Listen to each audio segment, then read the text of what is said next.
and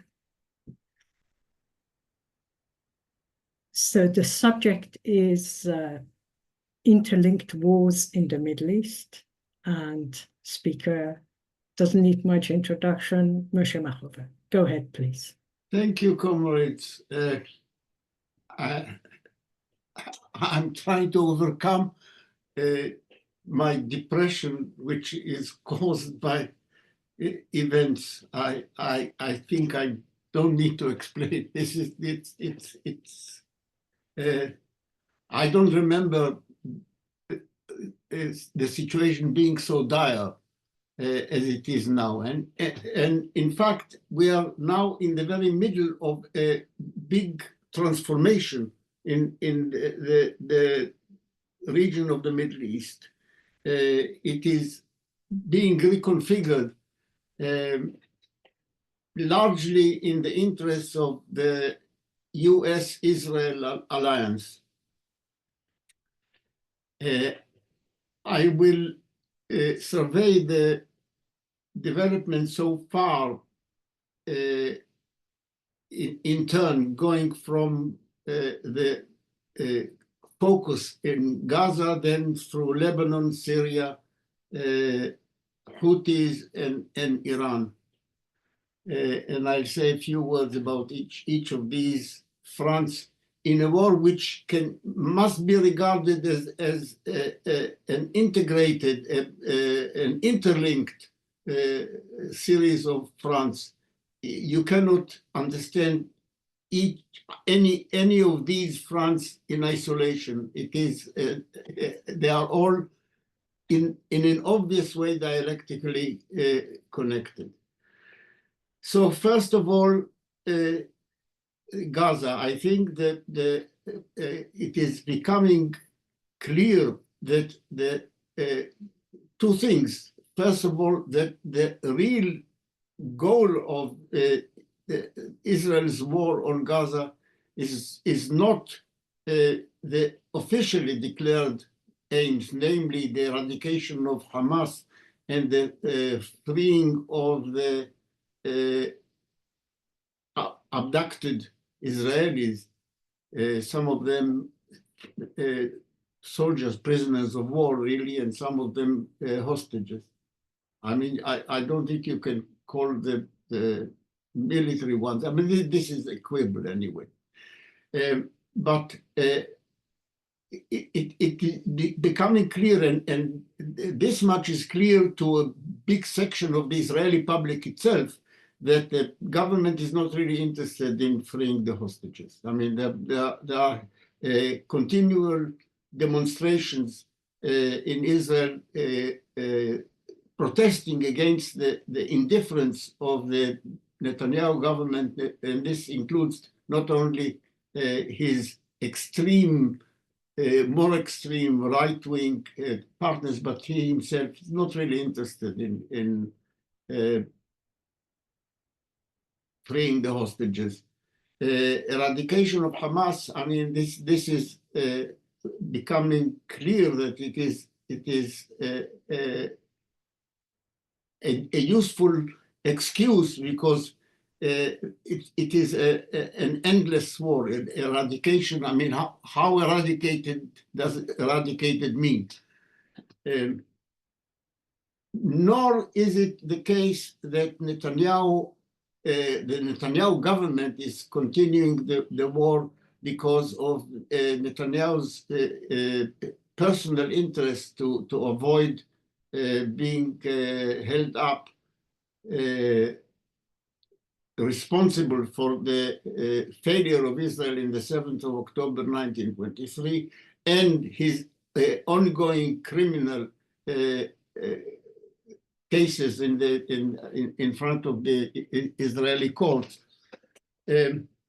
This, of course, adds a personal interest of Netanyahu, but the real aim of the war is ethnic cleansing, and the means to achieve ethnic cleansing is genocidal. I think it is becoming clear it is becoming clear. I mean, there are obvious indications. I mean, look what happens to hospitals, for example. The excuse that Israel gives for each attack on hospitals is that this particular hospital is a site of Hamas command and control center. There has never been any convincing evidence of this. International agencies such as the UNRWA, with the World Health Organization and Médecins Sans Frontières, keep saying, well, where is the evidence? It is certainly the case that quite probably there are individual Hamas people present in these hospitals for the simple reason that Hamas was the government, is still the government of the Gaza Strip. So, for example, to be a director of a hospital, you needed the approval of the government, I mean, of the health ministry. This is clear. But, okay, so this is an excuse, but what excuse is there for trashing the hospital itself? Systematically, Israel has been trashing one hospital after another, attacking them, evacuating the medical staff and the patients, and then, leaving the hospital itself in ruins and its equipment destroyed. What is the excuse for this? If not to achieve a situation where there is no possibility of survival of the population in that part of the world. Let me remind you that the first attack on the hospital was very early on the Al-Ahli. I wonder if comrades remember this episode, which occurred either in October or in November 1923. This was the first case. And there was a big hoo-ha. The Israeli Hasbara, seconded by its American allies, alleged that it was attacked by a misfired missile from Gaza itself. That we didn't do it. It's not the Israelis. It's a misfired or misdirected missile fired from inside Gaza by Islamic Jihad or somebody else.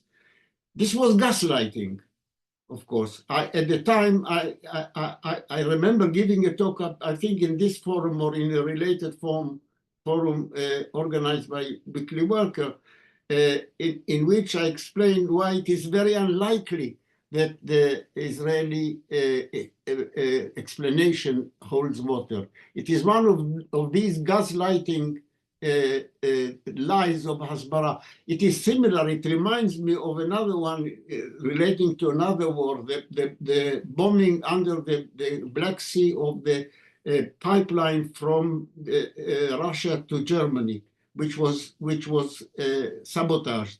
And the excuse given by the Americans, or one of the official insinuations, which was, by the way, repeated by our local social imperialists, that it was Russia itself who did it, which is highly unlikely and completely illogical. But people were told this lie, and a lot of people found it convenient to believe it.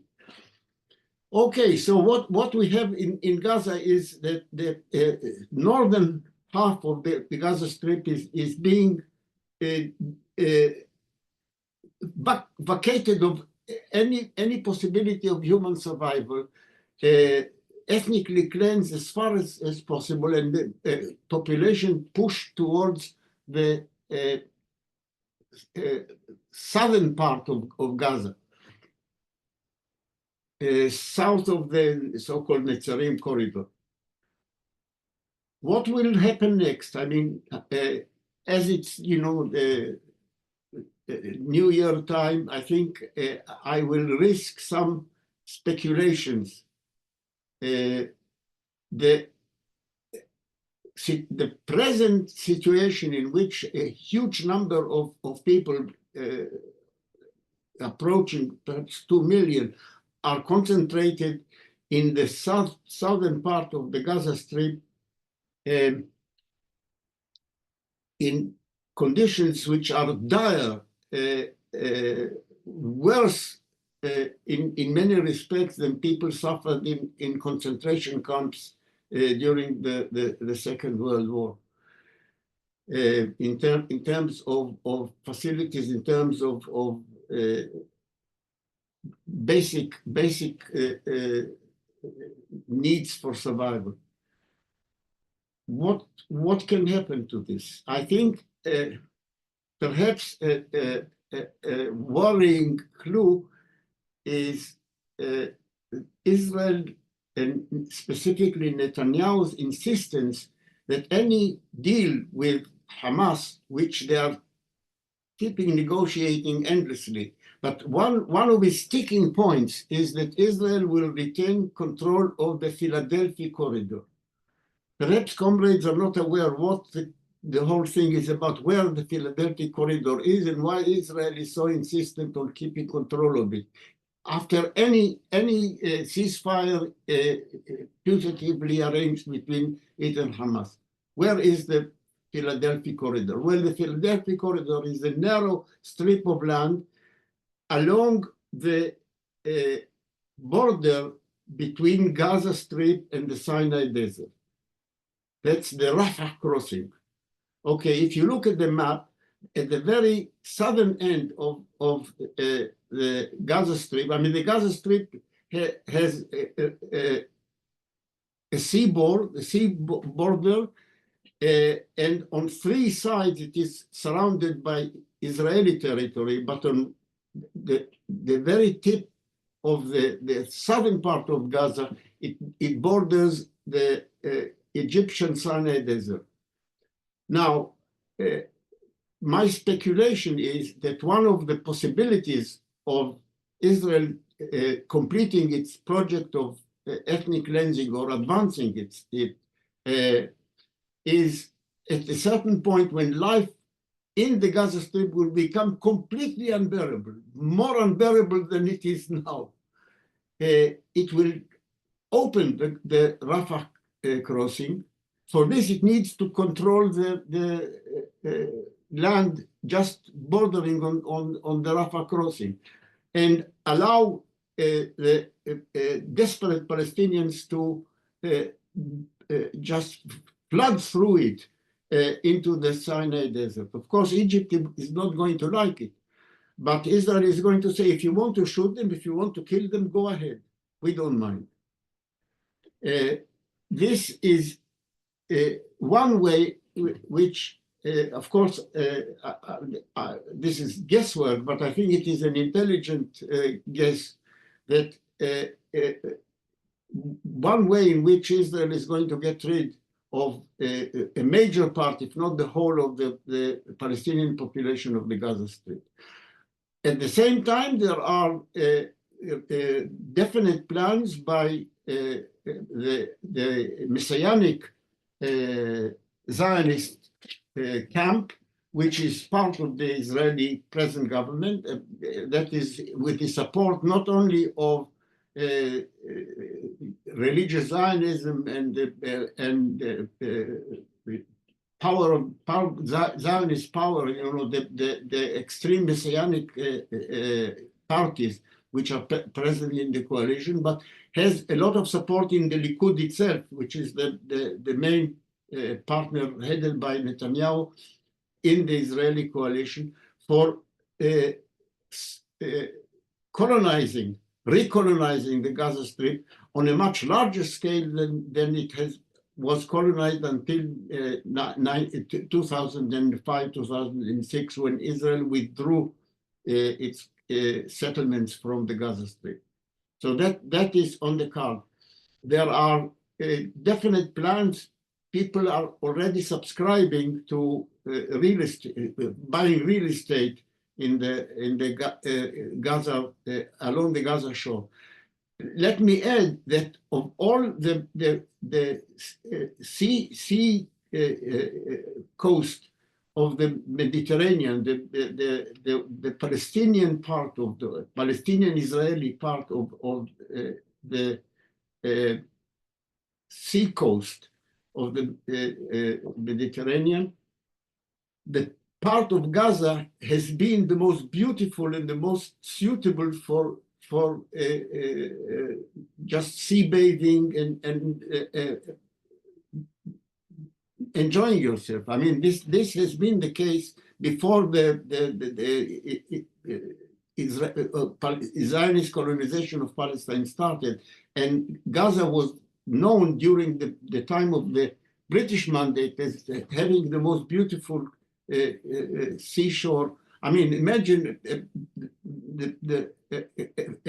idyllic part of the Mediterranean with beautiful sand, etc., etc. So this is the dream of the settlers, combining material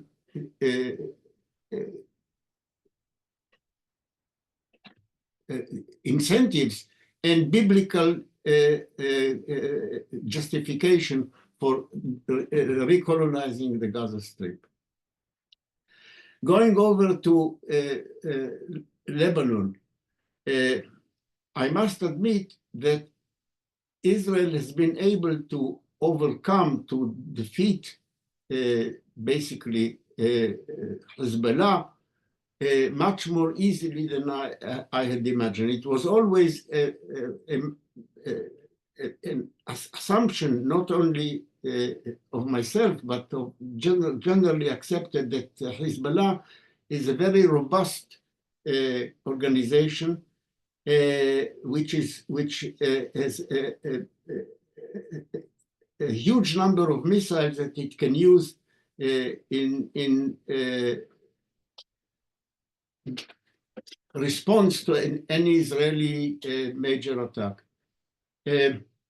This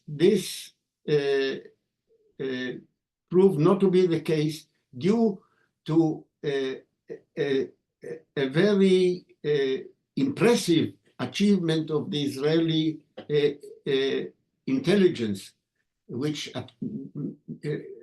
managed not only to assassinate the leadership of Hezbollah, which is not let us say, it's not as damaging as you may think, because you assassinate one general and is replaced by another. That is the lesson of history. But much more important, there was a massive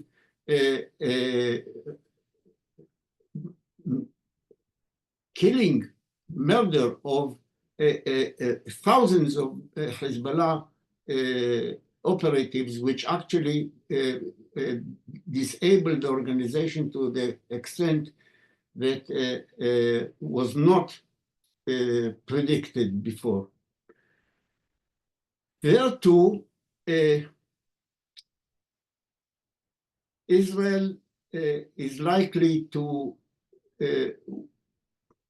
keep its presence in the territory which it occupies according to an agreement with Hezbollah on a temporary basis. That is to say, that the strip of land from the Israeli-Lebanese border to the Litani River. And Litani River, in that part of the world, it runs parallel to the Lebanese-Israeli border. That is to say, from east to west, into the Mediterranean, at a distance of about 30 kilometers from the border.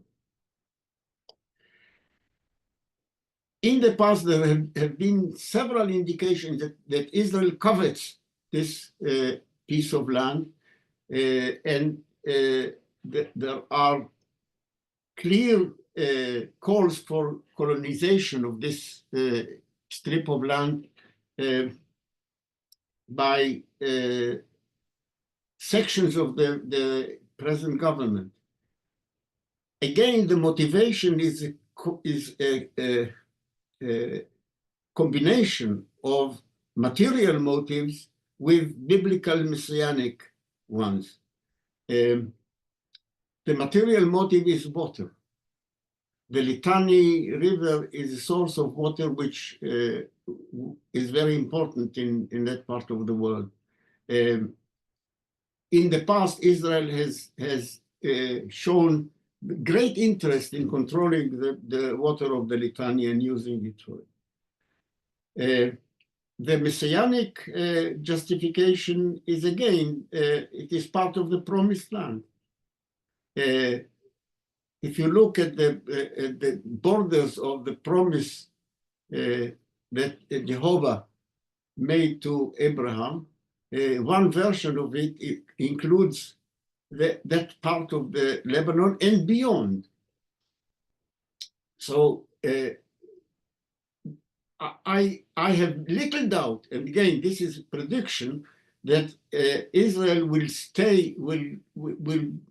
keep its presence in that part of the world between the present border and the Litani River beyond the time agreed in its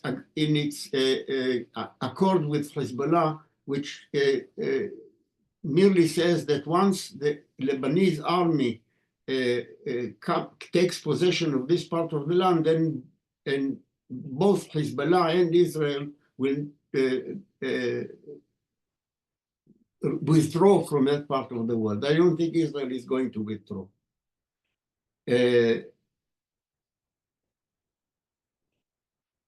If people internationally will ask Israel, I mean, haven't you agreed to withdraw? He said, make me withdraw, make me withdraw. All Israel needs is backing from the United States, which is more or less guaranteed from this. Okay, going on to Syria. The collapse of the Assad regime happened in a way which is classical of revolutions, that things drag on and a regime becomes weaker and weaker and undermined, and then suddenly it collapses. This becomes, this is an illustration of a dialectic process where things proceed, first of all, in a gradual manner. For years, the Assad regime was undermined, and then it collapsed. It collapsed, of course, because it was weakened by what happened in other fronts of this war, which I've already referred to. Again, I'm going to make some predictions that are part speculation, but I think there is sufficient grounds to believe that the collapse of the Assad regime is the only good thing that results from this change. In other words, the Assad regime was so dire in its treatment of any opposition or any suspected opposition that getting rid of it, I mean, there's no wonder that Syrian people rejoice at the collapse. But don't rejoice too quickly, because what is going to happen, I don't think that what is going to happen in Syria will be a replication of what happened in Iraq after the 2003-2004 invasion. It's going to happen in a completely different way. First of all, there is no, at the moment, there is no massive Western invasion. there is an invasion on the part of Israel, again, using the situation to grab a little bit of Syrian territory. That goes without saying. Don't forget that Israel is already in possession of an annexed part of Syrian territory. That is the part of the Golan Heights, which Israel annexed after the 1967 war, and which have been formally annexed to Israel, having been ethnically cleansed in order to make the annexation viable from a Zionist point of view. That is to say, land with as few Palestinian or Arab inhabitants as possible. Only the Druze population was allowed to remain. And why Druze? I'll come to that in a moment.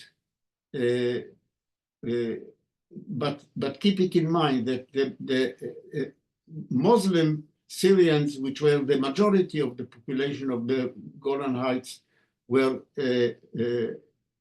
ethnically cleansed, but the Druze were allowed to remain.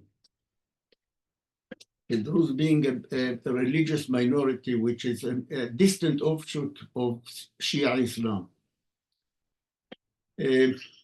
Now, what is going to happen? I mean, first of all, who is behind the overthrow of the Assad regime, and who is going to benefit? The answer to these two questions is not necessarily the same.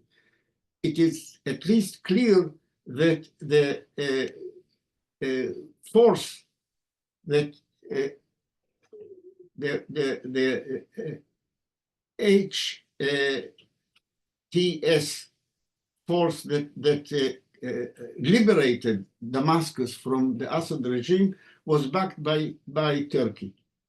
Whether other regional actors were also behind it is a moot question. I wouldn't be surprised if they were, but at least at the moment, the regime in Damascus, and I stress in Damascus because it doesn't control by any means the whole of Syria. The regime in Damascus is backed by Turkey. So now we are confronted by a situation where there are basically three major actors occupying parts of Syria. First of all, there is the regime in Damascus, which is, at least for the present, an ally of Turkey, backed by Turkey. There is Israel, who jumped on the opportunity to occupy another bit of territory beyond the Golan Heights. And there is on the eastern bank of the Euphrates River, between the Euphrates and the border of Syria, there is a big territory controlled by Kurdish forces, which are backed by the United States officially.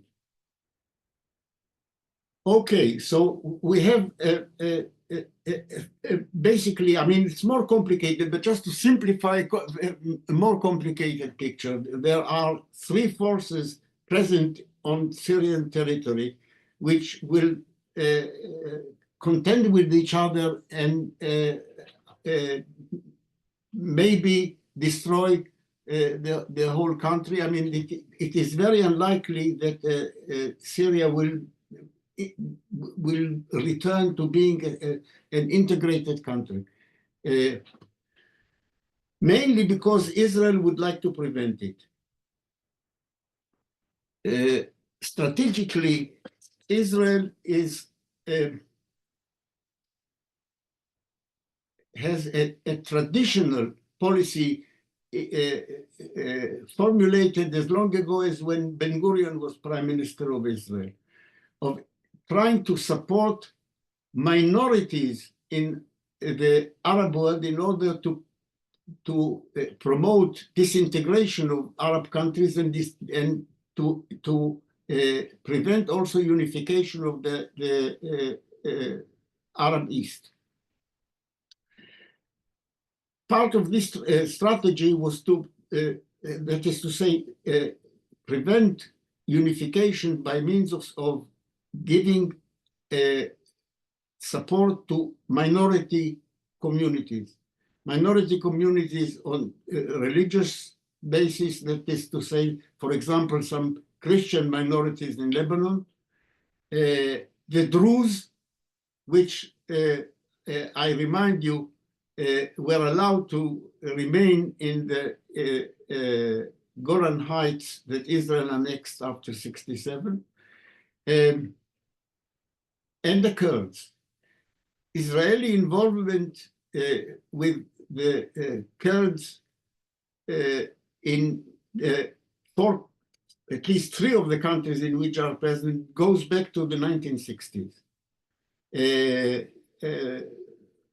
The leader of the Iraq-based Kurds, Mullah Mustafa Barazani, visited Israel in the 1980s or 70s several times, and Israel has been giving secret and unadvertised support to the Kurds, simply because this promoted disintegration of both Syria and Iraq and prevented unification.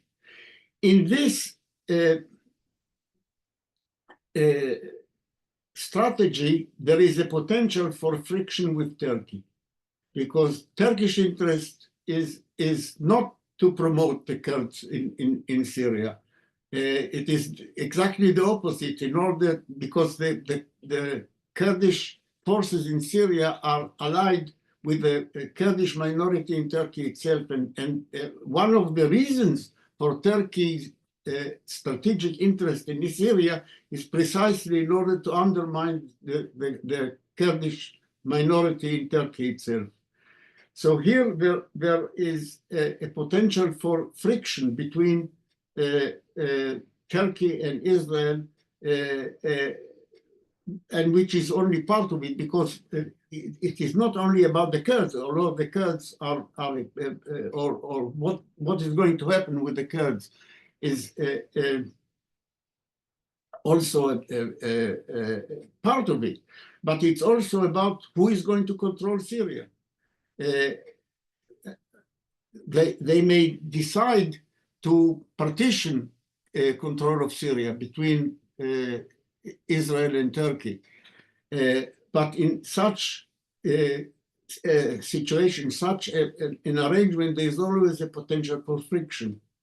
One side, and knowing at least the two forces involved, Erdogan's Turkey and Netanyahu's Israel, the drive to extend one's control over more parts of Syria is always there.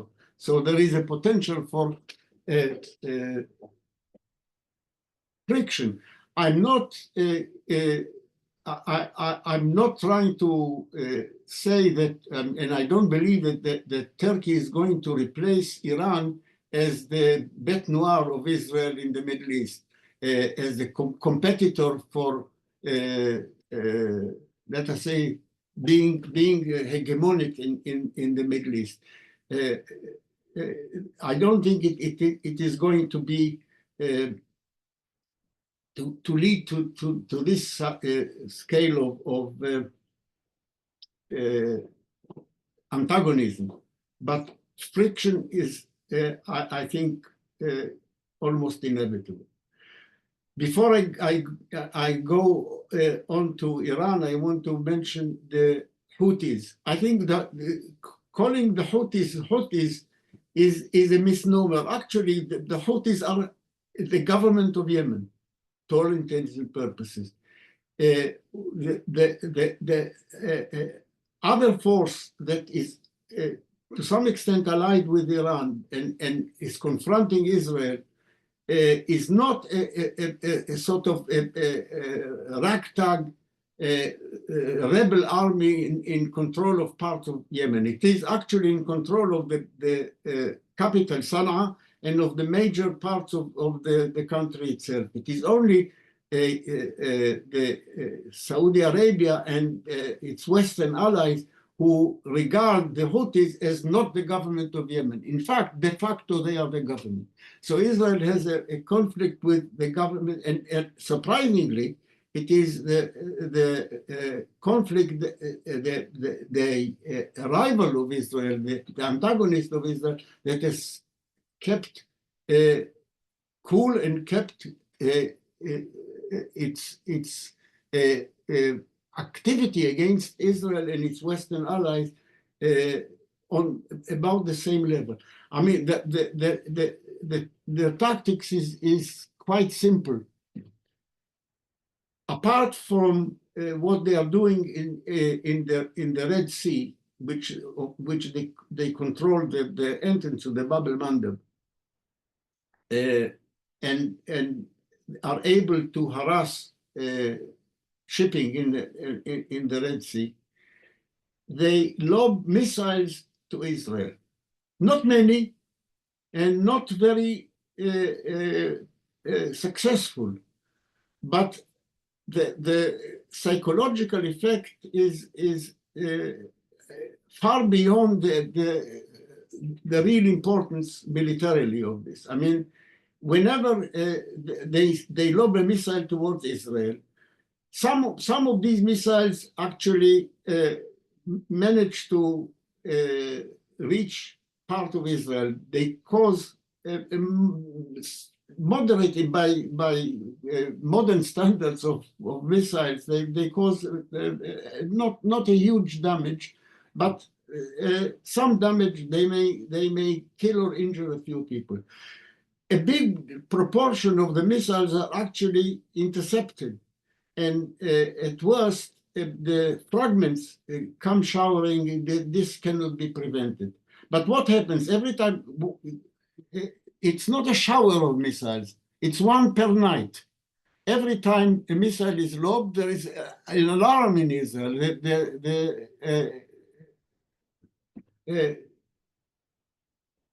Israeli public in at least big part of Israel, and especially the center, are called to go into shelters.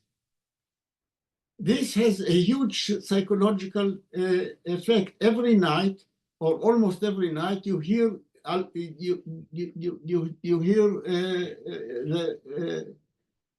alarm going off, and you are advised to seek shelter. So with very little effort, the de facto Yemen government has managed to do quite a lot of damage to Israeli morale, at least. Finally, coming to Iran, I don't want to enlarge on this. I think Yassamine knows far more about this than I do, but I just say a few words.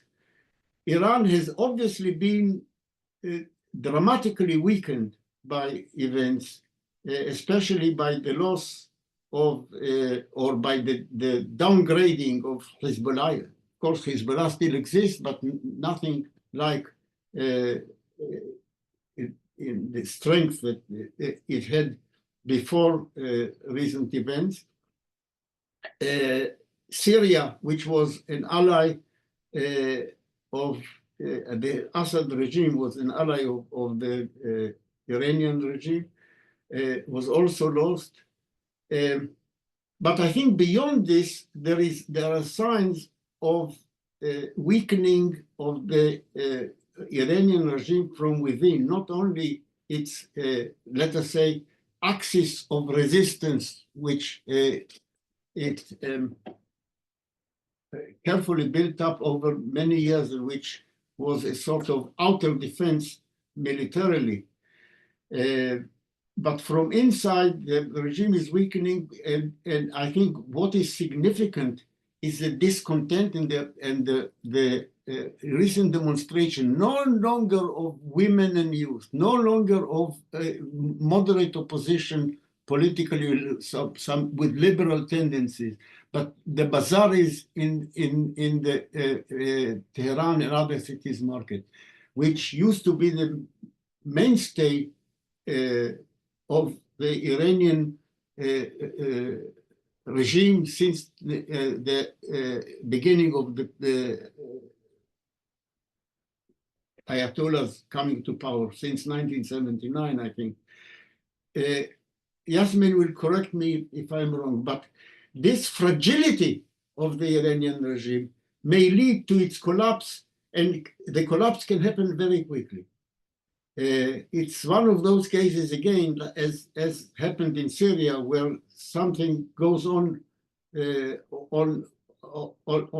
slow rhythm for a long time, and then the collapse happens within a few days. Okay, that's all I had to say. I'm sorry if I spoke longer than I intended. Not at all. So we agreed with Moshe before he started that I will continue and say some things about Iran. He's absolutely right about the bazaar. The protests occurred because the currency in Iran has now changed in the last 2 years. I mean, let's not talk about the last 40 years. In the last 2 years, the currency has devalued from 46,000 tumans a dollar to 82,000 tumans a dollar last week. And that prompted the bazaar protest. Now, given that the country relies entirely on imports, its exports are reduced, they still sell oil because of sanctions. It means that the daily cost of living is continuously dropping. Having said that, clearly the upper classes, the middle classes don't seem to be affected by any of this, and it shows the inequality in the country where the disinherited were supposed to have made the revolution and gained from the revolution. However, regarding the dollar and the tuman, we should consider it as part of the weaponization of the dollar as a currency. The currency falls not just because the Iranian government is incompetent and corrupt, which it is, but the currency collapses because sanctions are very strong, and there is a prediction that Trump will add. The least he will do is add to sanctions. It's very difficult to predict exactly what Trump will do. He has made contradictory statements on Iran. In one statement, he has said that he is in favor of some kind of negotiation regarding the nuclear deal. Difficult to see how that would work. On the other hand, he is a very close ally and supporter of the Israeli government, and therefore he's very, and he, the Republican Party, like the Democrats, but even more within the Republican Party, is keen on regime change in Iran.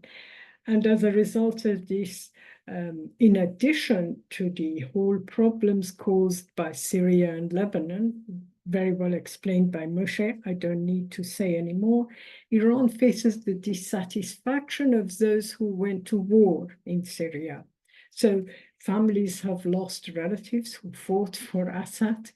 There are people who are injured, who are very ill, who have been victims of wars in Syria. And the last few weeks, the Supreme Leader has done his best to pacify this discontent amongst some of the regime's hardline supporters who are now questioning the whole strategy. The main point to make is that I never had much illusions about the axis of resistance, what it was called, but I think there is a realization inside Iran that the axis of resistance is either no longer exists or it's so weak it can't defend Iran. Khamenei's position has been that we don't need it, we will survive, we are strong enough. It is debatable whether this is true or not.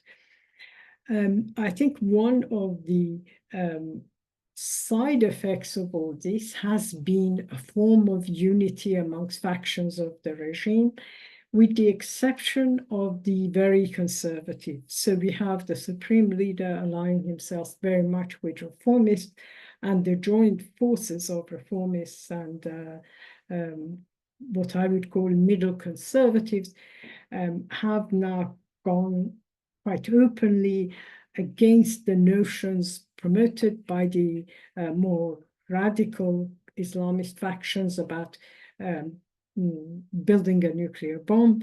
And that looks like, at least this is always a changing situation in Iran, but in the last 2-3 weeks, it looks like that has been confronted by an alliance of the center, the reformists, and sections of the center-right, the conservative factions of the Iranian government. Will the US attack? Well, or more importantly, will the US allow Israel to bomb Iran's nuclear weapons? And this can't happen just by giving a yes. There has to be a practical support from the United States in terms of planes, more than what is happening in Gaza, not just jet fuels that the US supplied now for Israel, not just bombs, but bunker buster bombs and specialist aircraft. Will it happen or not is difficult to say. The foreign press, the exiled TV stations paid by the British government, the State Department in US, the Israeli Mossad, keep posing this question, will Khomeini swallow the poison? This is a reference to when Khomeini swallowed the poison and accepted peace with Iraq. They say, will Khamenei do the same, or will he continue his intransigence? I don't think the question is should be posed like this. I will say why, but given this question, we are facing a huge barrage of advice from various sections of the Iranian opposition, some telling the Iranian government, please concede, the country is in danger, accept anything the Europeans and the US want. On the other hand, we have those who tell the Iranian government, don't accept any, if you concede an inch, they will bomb you anyway. My opinion is, and there are those who say, go and ally yourself completely with China and Russia.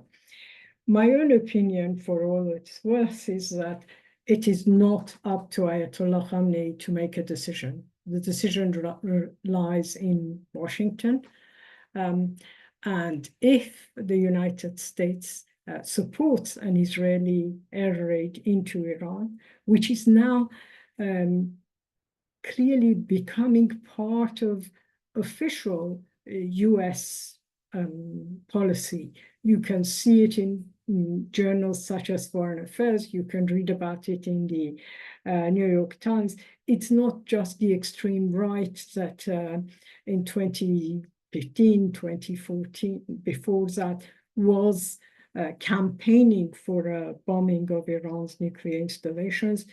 The argument put forward in the US is that Iran has now achieved nuclear capability, military weapons capability, and we should attack. So the decision is really, all this advice is nonsense. No one is going to listen to what, it doesn't matter what Ayatollah Khamenei decides, and the regime feels vulnerable. It feels vulnerable because of its problems with, as I said, Syrian volunteers, the failure of the axis of resistance, but also the dire economic situation.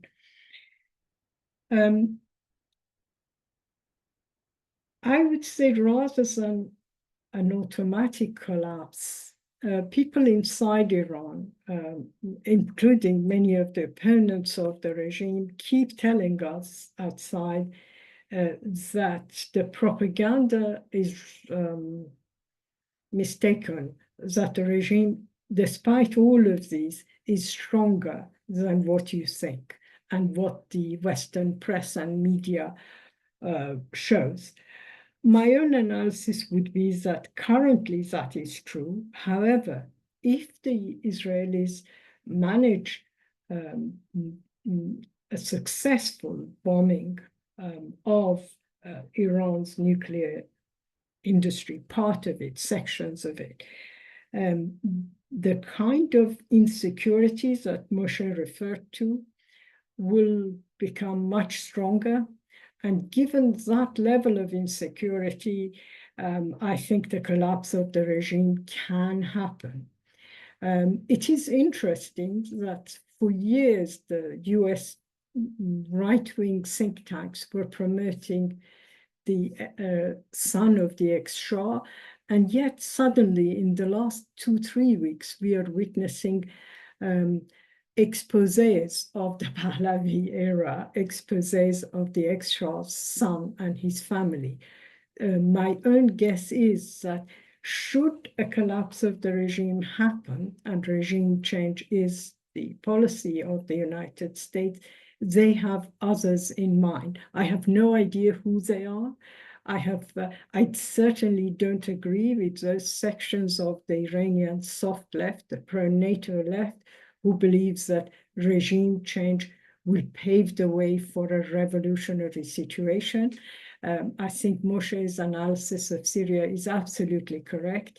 Once you have this kind of regime change with no organization, no political direction, chaos is one possibility, civil wars are other possibilities. You will definitely not have a revolutionary situation. However, I would argue that irrespective of all this, we should look at the situation in Iran, not just because of Iran, but because of its significance in terms of marking a complete victory of the Israeli-US agenda in the Middle East, the creation of a new Middle East, the creation of a redrawing of maps different from what we have known in the 20th century and the 21st century. And therefore, today, the arguments about Iran are not what we argued years ago in Hopi. They go far beyond that. We are talking about the future of the Middle East. We are talking also, for all its faults and for all its weakness in the way it has supported and at times not supported Gaza, we are witnessing, if the defeat of the Islamic Republic happens, we will witness an even worse situation, I would say, in Iraq, in Syria, and definitely in terms of Gaza and the Palestinians. So it's on these somber notes I will stop the meeting. Okay, I'll stop the recording. Comrades, please raise your hands